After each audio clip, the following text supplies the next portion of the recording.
Hello everyone and welcome back to our YouTube channel.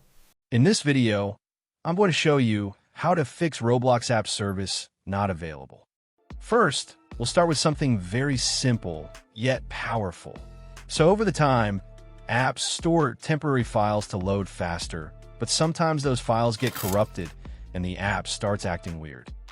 To resolve this issue, we will first head over to our device settings. From here, scroll down and tap on General. Once you're in the General Settings tab, look for iPhone Storage option and tap on it.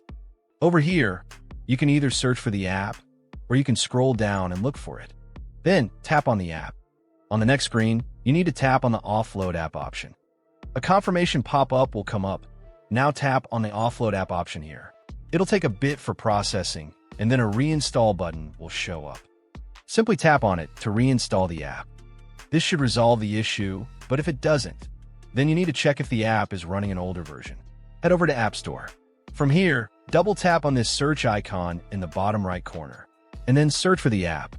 Once the app comes up in the search result, and if you see this update button right next to the app, simply tap on it to make sure you're running the latest version of the app.